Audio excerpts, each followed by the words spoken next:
దేవునికి స్తోత్రం. యేసుక్రీస్తు ప్రభు కృపా సంఘ ప్రియ సహోదరి సహోదరులకు యూట్యూబ్ ద్వారా వాట్సాప్ ద్వారా దేవుని అమూల్యమైన మాటలు అనుదినం వింటున్న దేవుని బిడ్డలైన మీ అందరికీ మన ప్రభు అయిన యేసుక్రీస్తు వారి ప్రశస్తమైన నామంలో శుభాభివందనాలు తెలియజేస్తున్నాను. దేవుని బిడ్డలు అందరూ బాగున్నారండి.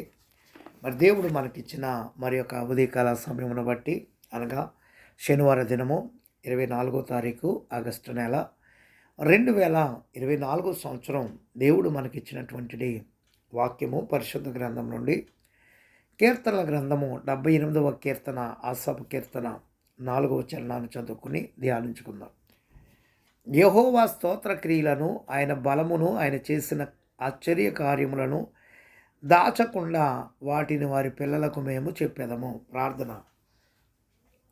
పరిశుద్ధుడా, ప్రేమమయుడా, శివాధిపతి అయిన మా తండ్రి, మీ ఘనమైన నామానికి స్తుతులు స్తోత్రాలు వందనాలు చెల్లిస్తున్నాను నాయన. ఇంతవరకు మీ ఆధీనంలో స్వాధీనంలో మమ్మల్ని నుంచి కాచి దాచి కాపాడిన రీతిని బట్టి మహిమ చెల్లిస్తూ ఈ ఉదయకాల సమయము మాకు ఇచ్చినటువంటి గొప్ప ధన్యతకే కృతజ్ఞతాస్తుతులు చెల్లిస్తూ ఈ వాక్యము ద్వారా మాతో మాట్లాడమని ప్రార్థించి వాక్యమును ధ్యానించుచున్నాము తండ్రి. ఆమెన్. ప్రభునందు ప్రియ దేవుని బిడ్డలారా, 78వ కీర్తనలో ఆసాపు కీర్తన దైవ ధ్యానము అని చెప్తున్నటువంటి మాటలో ఈయన మొదటి చరణంలో ఏమన్నాడంటే, నా జనులారా నా బోధకు శివయొగ్గిడి, నా నోటి మాటలకు శివయొగ్గిడి. గమనించండి, ఇక్కడ నా బోధకి శివయొగ్గండి, నా నోటి మాటలకి శివయొగ్గండి అంటే లోక సంబంధమైన మాటల గురించి శివయొగ్గం అంటలేదండి 2 సార్లు. ఎందుకని అని అంటే ఆయన దేవుని యొక్క ఆశ్చర్యమైన అద్భుతమైన కార్యాలని వివరిస్తూ ఉన్నాడు. జాగ్రత్తగా వినండి, చెప్తా ఉన్నాడు. అందుకే మీ పిల్లలకి దేవుని ధర్మశాస్త్రాన్ని బోధించండి. అలాగే నొసట మీద బాసికల వలె కట్టుకోండి, చేతులకి కట్టుకోండి, మీ ఇంటి గుమ్మాలకి దారబంధాలకు అన్నిటికీ కూడా దేవుని వాక్యాలు కనబడాలి అని అంటాడండి దేవుని బిడ్డల ద్వితీయోపదేశకాండంలో. గమనించండి, ఎందుకనంటే దేవుని యొక్క ఆశ్చర్యమైన అద్భుతమైన కార్యాలు, ఎన్నెన్ని గొప్ప అద్భుతమైన కార్యాలు చేశాడో వివరించాలి. చేసిన దేవుడు గొప్ప దేవుడు, ఆయన గురించి అందరికీ తెలియపరచాలి. అందుకే 4వ చరణంలో 78వ కీర్తన 4వ చరణంలో యెహోవా స్తోత్ర క్రియలను, ఆయన బలమును, ఆయన చేసిన ఆశ్చర్య కార్యములను దాచకుండా వాటిని వారి పిల్లలకు మేము చెప్పేదము. పిల్లలకి తెలియపరచాలి దేవుని యొక్క గొప్పతనాన్ని గురించి. ఇశ్రాయేలు ప్రజలనే దేవుడు ఏ రీతిగా విడిపించి తీసుకొచ్చాడో, ఐగుప్తు దేశంలో 430 సంవత్సరాలు బానిసత్వంలో ఉండిపోయిన వారికి ఏ రీతిగా విడుదల కలగజేశాడో, వారికి ఐగుప్తులకి ఏ రీతిగా 10 తెగుళ్ళు కలగజేశాడో, ఇజ్రాయేలు ప్రజల్ని ఏ రీతిగా విడిపించాడో, నడిపించాడో, తోడుకొని వచ్చాడో, పాలు తేనెలు ప్రవహించు దేశానికి ఏ రీతిగా ఎన్ని ఆటంకాలు, అవరోధాలు, ఇబ్బందులు, ఎంతమంది రాజుల్ని 31 మంది రాజుల్ని జయించుకుని వచ్చినటువంటి సంఘటనలన్నీ తెలియపరిచి చక్కటి మంచి ప్రాంతాన్ని దేవుడు అనుగ్రహించాడండి. అవన్నీ కూడా తెలియపరచాలి. ఎందుకంటే అంత గొప్ప కార్యాలు చేసిన దేవుడిని ఎప్పుడు మర్చిపోకూడదు. అందుకే దేవుని బిడ్డలారా చూడండి, ఇక్కడ మనం చూస్తే 78వ కీర్తనలో మనం చూసినట్లయితే తెలియజేస్తున్నటువంటి మాటలో ఐగుప్తు దేశంలో బానిసత్వం మొదలుకొని దావీదు గారి పాలన వరకు ఆసాపు ఇశ్రాయేలు చరిత్రను జ్ఞాపకము చేస్తూ ఉన్నాను. తరతరములకు వారు ఈ విధంగా చెప్పుట ద్వారా దేవుని మహాక్రియలను వారు మరవకుందురు. తమ పితరులు చేసిన పాపములు చేయకుండా ఉంటారని, ఇశ్రాయేలు దేవుడు చేసిన కార్యములు మర్చిపోయినట్లు కీర్తనాకారుడు తెలియజేస్తూ ఉన్నాడు. దేవుడు జ్ఞాపకము చేస్తూ ఉన్నాడు. దేవుణ్ణి జ్ఞాపకం చేస్తున్నాడు. 78వ కీర్తన 7-10 వచనాలు వారు మరచిపోవట కారణము, వారు తమ తండ్రుల తరమును పోలి మూర్ఖతయు తిరుగుబాటును కలిగి ఉన్నారని, వారు యథార్థ హృదయులు కాక దేవుని విషయమై స్థిర మనసు లేని వారై తమ పితరుల వలె తిరగబడ్డారని.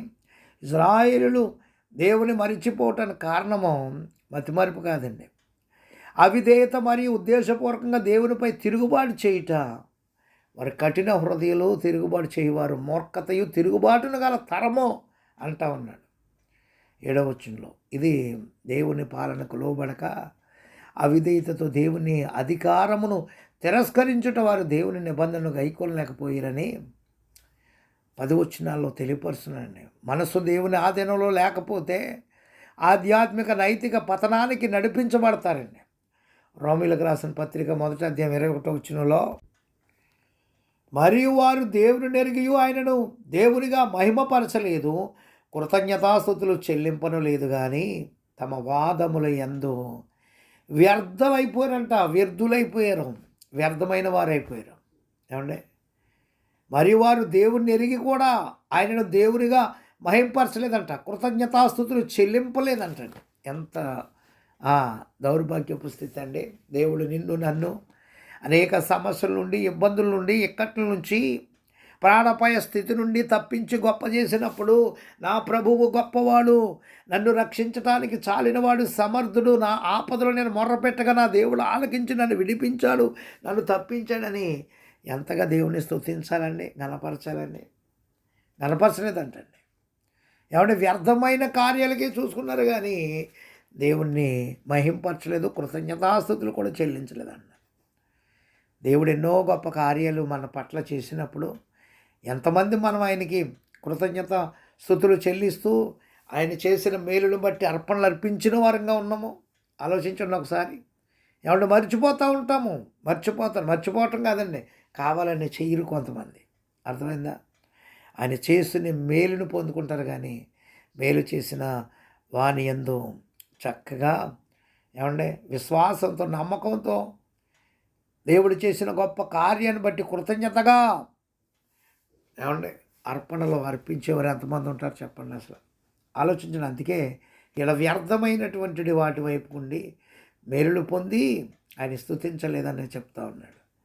దేవుని బిడ్డలారా, అందుకే దేవునికి వారు లోబడనొల్లనందున దేవుడు చేసిన కార్యములను మర్చిపోయిన స్థిర మనస్సు లేని వారు, యథార్థ హృదయులు కాక దేవుని విషయమై స్థిర మనస్సు లేని వారై దేవునికి అవిధేయులైన వారి హృదయం స్థిరంగా ఉండదని, దేవుని చిత్తానికి లోబడిన మనసు సంచలమై స్థిరత్వాన్ని కోల్పోతుందని, అవిశ్వాసులైన తరం వారు దేవుని నిబంధనను గైకొనకపోయారని, ఆయన ధర్మశాస్త్రం అనుసరింపనలేకపోయారని, ఆయనను వారి హృదయములో ఆయన ఎడల స్థిరంగా ఉండలేదని, నిబంధనను వారు నమ్మకముగా గైకొనలేదని, స్థిర మనస్సు లేని వారు తిరుగుబాటుదారులుగా మారే ప్రమాదం ఉందని దేవుని కృప ప్రేమలను తిరస్కరించారు. వారి అవిధేయత దేవుని సహనము దీర్ఘశాంతములను అతిక్రమించింది. ఏమంటే 78వ కీర్తన 12 నుంచి మనం చూసుకుంటే ఇంకా వారు మరిచిపోయిన విధం, ఏ విషయాలను ఇశ్రాయేలు మర్చిపోయారో కీర్తనకారుడు వచనాల్లో వరుసగా తెలియజేస్తున్నాడు. దేవుని శక్తిని మర్చిపోయారు. ఐగుప్తుల వారి విమోచన నిమిత్తము దేవుడు చేసిన అద్భుతాలను మర్చిపోయారు. దేవుని నడిపింపును, పోషణను, సంరక్షణ మర్చిపోయారు. దేవుడు వారిని రాత్రిపూట అగ్నిస్తంభంలో, పగటిపూట మేఘస్తంభంలో నడిపించాడు. త్రాగటానికి నీరిచ్చాడు. మన్నాను పూరేళ్ళని ఆహారంగా ఇచ్చి పోషించాడు. దేవుడు వారికి ఎంత ఎక్కువగా ఇచ్చాడో అంత తక్కువగా ఆయనను గౌరవించారు. దేవునికి వ్యతిరేకంగా పాపం చేశారు. ఆయనను శోధించారు. దేవుని అందు విశ్వాసం ఉంచక సూచక్రియల కొరకు శోధించారు. వారు దేవుడు చేయగలడా అని సడుక్కున్నారండి. వారు దేవుని యందు విశ్వాసం ఉంచలేదు. అది దేవుని ఉగ్రతకు దారితీసింది. వారు ఆశించిన దానిని వారికి ఇచ్చి, వారు కోరుకున్న మార్గమును వారిని దేవుడు విడిచిపెట్టాడు. అయినను వారు ఏమంటే తృప్తి చెందలేదండి. దేవుడు చేసిన మేలులకు తలంచి స్తుతించడం మర్చిపోయినందువలన అధికంగా సణుక్కున్నారండి. వారు దేవుని విమోచనను మర్చిపోయారు. తన శక్తిగల హస్తం చేత దేవుడు వారిని ఐగుప్తు నుండి విడిపించాడు. వారు దానిని మర్చిపోయారు. దేవుని ఎడల కృతజ్ఞతాభావాన్ని విస్మరించారు. క్రీస్తు మన కొరకు చేసిన విమోచనను మనం జ్ఞాపకము చేసుకుంటున్నామా, లేకపోతే ఆ ఇశ్రాయేలు వలె ఏమండి మనకి రక్షణ విడుదలనే అనుగ్రహించినటువంటి దేవుణ్ణి ఇశ్రాయేలు వలె మనం కూడా మర్చిపోయిన స్థితిలోనే ఉన్నాం. ఏమండి అందుకనే దేవుని మర్చిపోవటానికి వీల్లేదు. అందుకని పిల్లలకి బోధించాలని 78వ కీర్తనలో యాసాపు గారు తెలియపరుస్తున్నారు. దేవుడి కొద్ది మాటల మన వెనికిడిలో దీవించునుగాక. తండ్రి, కుమార పరిశుద్ధ ఆత్మత్రేక దేవుని దీవిన మనందరికీ తోడై ఉండినగాక. ఆమేన్. దేవుని బిడ్డలారా, ప్రభు పనిలో మీ ఆత్మీయ సహోదరుడు పాస్టర్ ఎలీషా రాజు మస్కట్ నుండి. God bless you all.